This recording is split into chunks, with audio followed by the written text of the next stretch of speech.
Uno tras otro empezó a caer. Las calles se convirtieron en un caos. Las personas pedían auxilio con sus niños en los brazos. El hospital entró en colapso. No había dónde atender a tantas personas. Y tal vez los habitantes de este lugar pensaban que el fin del mundo había llegado. Yo soy Pao Pineda y esto es el envenenamiento masivo de Chiquinquirá. 25 de noviembre de 1967, Chiquinquirá, Boyacá. Este lugar es más conocido como la capital religiosa de Colombia, pues dice la historia que el 26 de diciembre de 1586 la Virgen se apareció y desde ese entonces las personas año tras año van a profesar su fe en la Semana Santa y se congregan bastantes colombianos y también extranjeros para hacer las procesiones que se llevan a cabo los jueves santos y viernes santos. Pero lastimosamente, luego de la aparición de la Virgen, algunos años después, diría muchos, en 1967 ocurrió una tragedia imborrable. Una tragedia que quedará marcada en la memoria, en el corazón de las personas que tuvieron que vivir esto en carne propia. El envenenamiento de más de 200, 300 personas. Personas que tuvieron que vivir la angustia de estar muertos en vida, pues no podían hacer nada contra su cuerpo, simplemente esperar a que la muerte llegara. El 25 de noviembre de 1967, Chiquinquirá, Boyacá se convirtió en un centro apocalíptico. El caos se apoderó de todas las personas y el pánico era indescriptible. Todo el mundo corría de un lado a otro pidiendo auxilio. La gente salía a la calle arrodillada a implorarle al cielo que su vida se salvara, pues pensaban que el fin del mundo había llegado y que había empezado primero por los niños y luego seguía con los adultos. Nadie entendía por qué estaban viviendo este caos. Las personas salían de las casas angustiadas con sus niños en los brazos pidiendo auxilio. El hospital estaba colapsado. Estaban atendiendo a las personas en los pasillos, en el piso, en la cocina del hospital, en la sala de espera, por todo lado.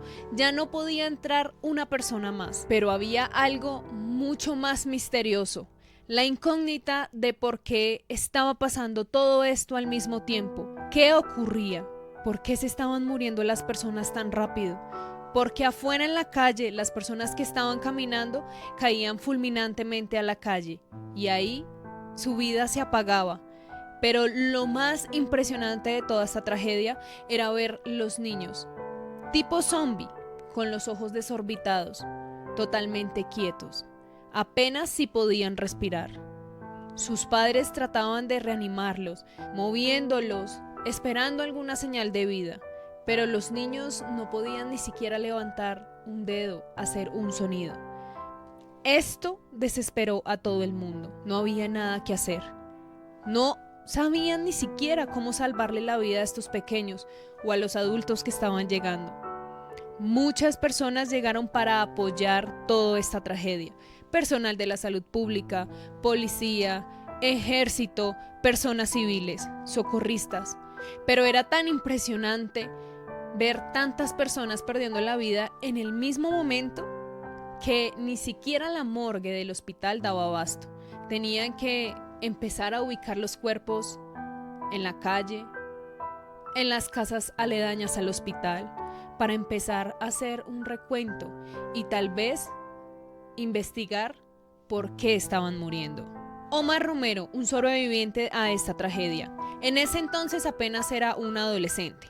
Como era uno de los mayores, ese día su padre le dijo que tenía que abrir el negocio familiar, una peluquería. Pero antes de abrir el negocio tenía que comprar el desayuno.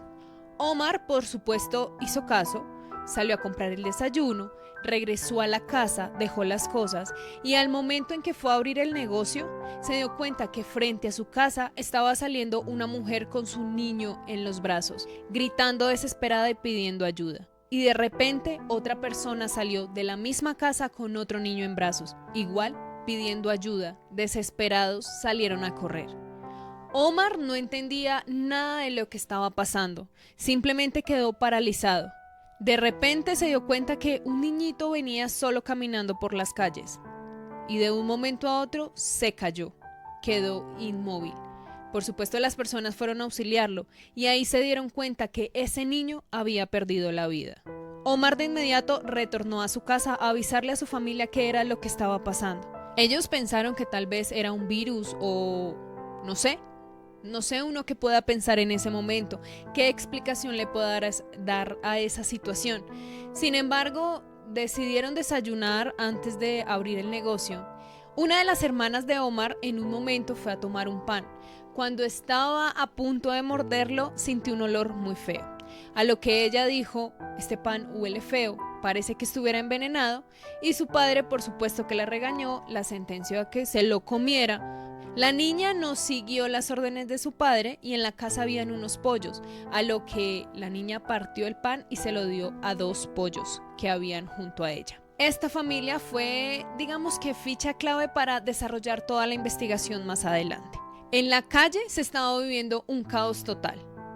Las personas, como les dije, colapsadas mentalmente, con los niños en los brazos, la policía cargaba cuerpos en camillas improvisadas, los tapaban con una tela o simplemente ya no había más material, no habían cómo hacer más camillas, no había tela para cubrir los cuerpos, todo se acabó. La funeraria ya no tenía más ataúdes ni prestarle un servicio fúnebre. De verdad que todo estaba colapsado. Cuando empezaron las investigaciones, la prensa llegó, la policía, los médicos, se empezaron a generar ciertas hipótesis. Primero se pensó que era el agua, que tal vez estaba contaminada con arsénico o algún otro químico, o simplemente una bacteria muy fuerte los había atacado de repente. La segunda hipótesis era que por el aire se estaba moviendo algún veneno y por eso la gente estaba cayendo de repente en la calle. La tercera hipótesis era una maldición que había caído sobre Chiquinquirá, pues como era la capital religiosa de Colombia, el diablo quería atacarla y por eso se estaba viviendo este caos. La cuarta hipótesis era que la leche estaba en mal estado, así que la gente entró en shock y empezaron a botar la leche, todos los alimentos a la calle, tratando de buscar ese algo que le hizo daño a las personas, pero nadie encontraba nada. Como les dije, la familia de Omar fue muy importante para el desarrollo de esta historia. Ellos terminaron de desayunar y poco tiempo después empezaron a sentirse muy enfermos, excepto Omar. Omar no sentía nada en la mañana. Su hermano es el protagonista de toda esta tragedia, pues su foto le dio la vuelta al mundo y es más conocido como el niño en el sofá o el muerto en vida, pues esa foto le dio la representación gráfica a la tragedia de Chiquinquirá. Omar también tenía una hermanita de 9 meses. A ella siempre le daban papillas, pero justo ese día se había acabado la fruta, el alimento con lo que prepararan las papillas para la bebé, y su padre decidió mojar un pedazo de pan y dárselo a la niña. Bastó un pedazo muy pequeño para que su hermanita falleciera. Pero antes de que su hermanita de 9 meses falleciera, antes de que su hermano quedara como un muerto en vida y antes de que se empezaran a sentir un poco mareados, se dieron cuenta que los pollos que habían consumido el pan que le dio la niña habían muerto. Pero no repararon en nada, pues digamos que la muerte de estos pollitos sí fue instantánea, fue en un minuto luego de consumir el pan. Sin embargo, pues los dejaron ahí como cualquier animal que pierde la vida en una finca, en un criadero, en fin. A los minutos ellos empezaron a sentirse mal, luego es cuando pasa la tragedia de su hermano, la hermanita de 9 meses fallece, todos salen al hospital y se olvidan de lo que pasó con los pollos de la casa.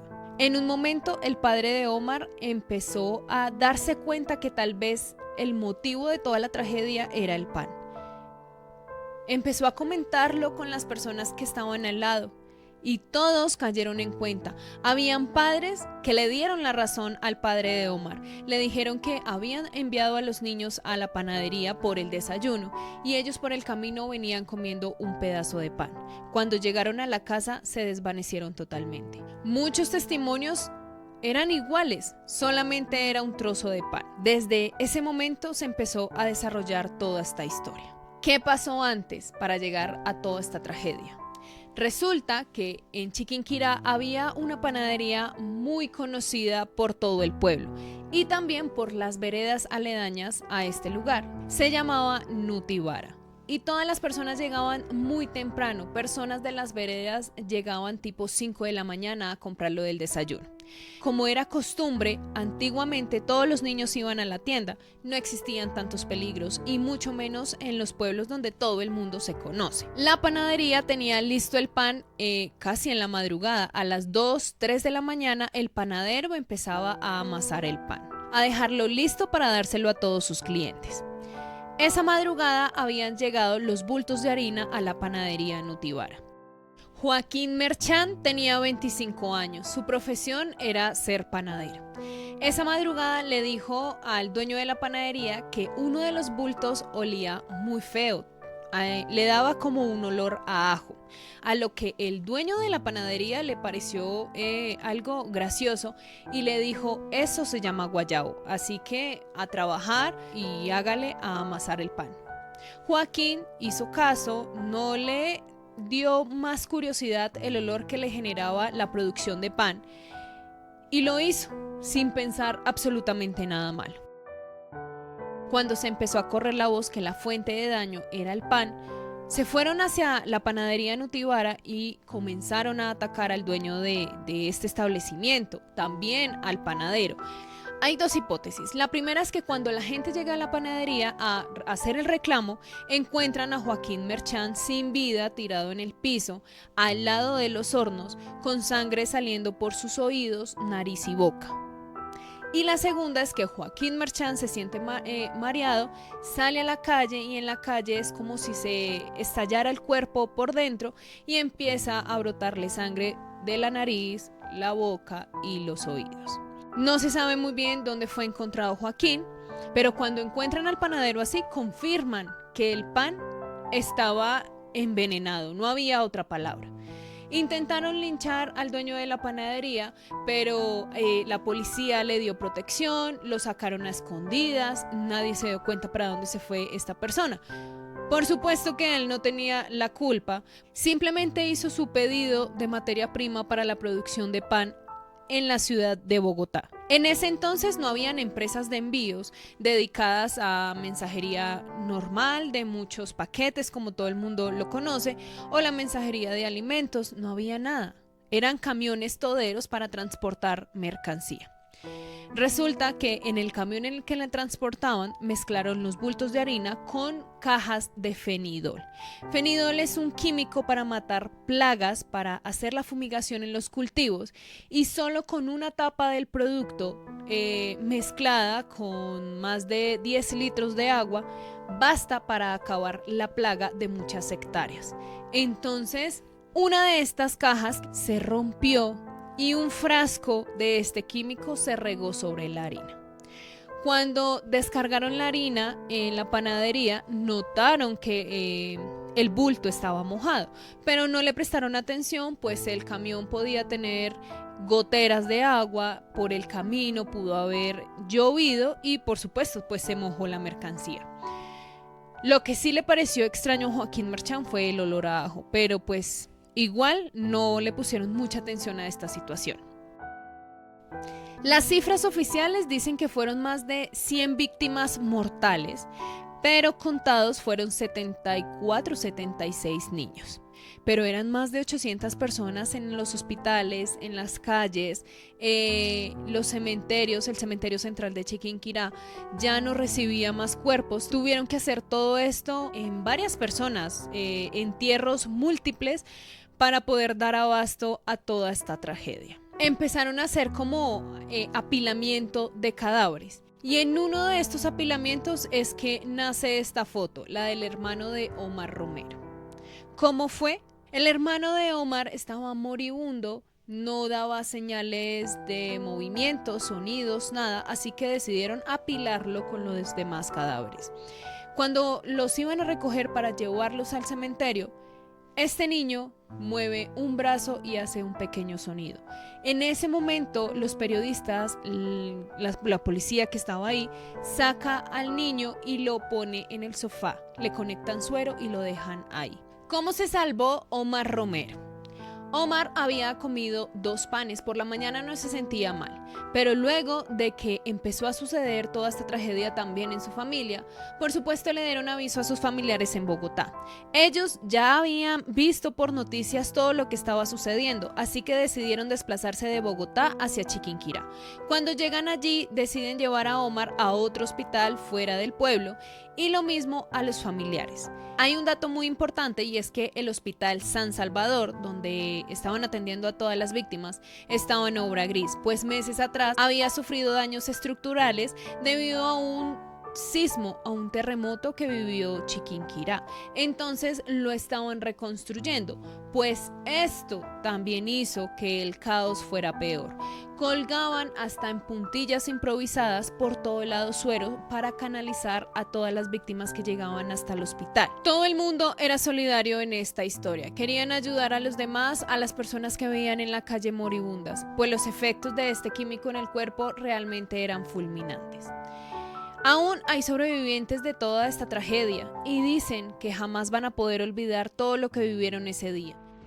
Y hasta aquí este video. Si les gustó, recuerden darle like, comentar, suscribirse y sobre todo activar la campanita de notificaciones para que nunca se pierdan un nuevo video, una nueva historia y por supuesto un nuevo lugar. Recuerden seguirme en todas mis redes sociales, estoy como Pau Pineda Oficial, por este lugar siempre estoy más conectada con todos ustedes.